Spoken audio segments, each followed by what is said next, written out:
پیامبر صلی الله علیه و سلم دعوت خود را به قبیله ها پیشنهاد میکردند. پیش از آن که پیامبر صلی الله علیه و سلم به مدینه هجرت کنند، به هر یک قبیله دعوت خود را و دین اسلام را پیشنهاد میکردند.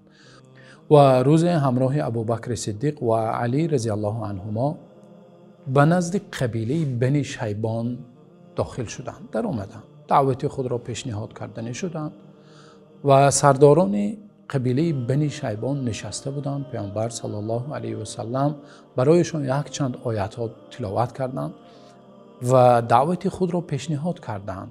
سرداران بنی شیبه گوش کردند و از جمله آنها مثنی ابن حارثه بود، سرلشکری بنی شیبان بود. گوش کرد و گفت آنچه که شما پیشنهاد کردید خوب است و وقتی آیات ها را شنوید گفت این سخن انسان نیست، حتما این سخن خداوند است.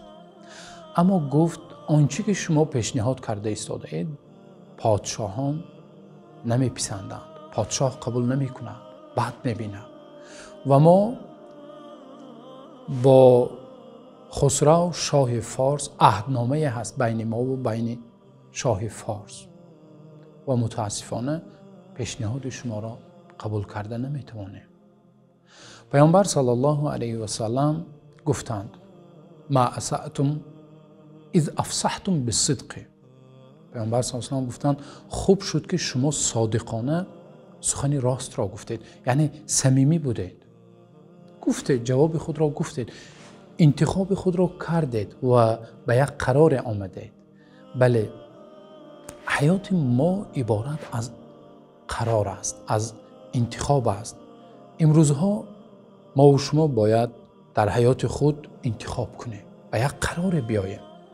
انتخاب همسر، انتخاب دوست، انتخاب محیطی که ما در آن زندگی میکنیم و غیره ها. حتی از همین سر و لباس و از ماشین و از هر یک چیزی که هست ما و شما باید یک چیز را انتخاب کنیم. حتی راه زندگی ما باید ما و شما انتخاب کنیم.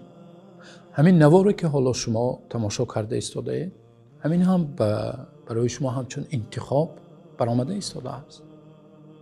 شما حتما یا تماشا میکنید تا آخر و به قرار میبایید، برای خود انتخاب میکنید، و یا قرار شما تماشا نکردن و ادامه ندادن این نوار میشود. خداوندم در قرآن کریم میفرماید الم نجعل له عینین و لسانا و شفتین و هدیناه النجدین. آیا ما برای شما دو چشم ندادیم؟ آیا ما برای شما دو لب ندادیم؟ و هدیناه النجدین، و ما شما را دو راه را برای شما گذاشتیم، راهنمایی کردیم، راه خوب و راه بد. ما و شما حتما باید برای خود انتخاب کنیم و انتخاب ما و شما ببینید مثنی انتخاب کرد و به قرار آمد، برای خود برکشید. گفت فارس ها یک امپری هستند، صاحب قوت هستند، اما پیامبر صلی الله علیه و سلم در حالت ضعیفی بودند و در یک حالتی بودند که همراه صحابه ها رضی الله عنهم اهل مکه، مشرکان قریش، پیامبر صلی الله علیه و سلم را از مکه پیش کرده ایستاده است و در عذاب و شکنجه قرار دارند. مثنی ابن حارثه انتخاب کرد و امروز بینید پیامبر صلی الله علیه و سلم وقتی از نزد آنها برآمدند و خود را به قبیله اوس و خزرج، یعنی به اهل مدینه پیشنهاد کردند، آنها قبول کردند و پیامبر صلی الله علیه و سلم به مدینه منوره هجرت کردند. مثنی ابن حارثه تصور کنید اگر انتخاب او عکسش می بود، اگر او پیامبر صلی الله علیه و سلم را دعوتشان را قبول میکرد، پیامبر صلی الله علیه و سلم به قبیله بنی شیبان هجرت میکردند. امروز کی از ما و شما بنی شیبان را شنیده است؟ شاید اولین مراتبه میشنویم، اما مدینه را تمام مسلمان ها میدونند و به زیارت مسجد پیامبر صلی الله علیه و سلم میروند. مدینه امروز بعد مکه مکرمه است.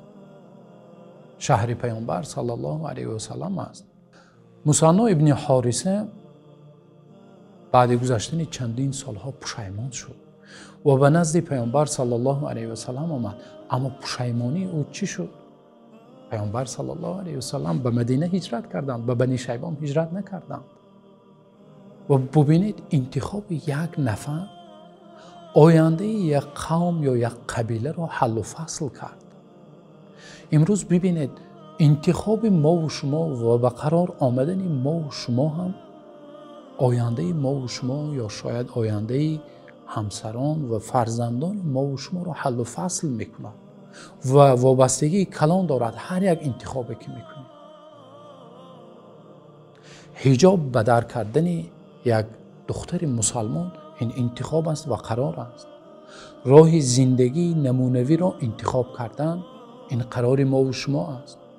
راه خیر و صلاح و نماز و راه نیکی را انتخاب کردن این انتخاب ما و شما و قرار ما و شما است که زندگی ابدی آخرت ما و شما وابستگی کلان دارد از آن.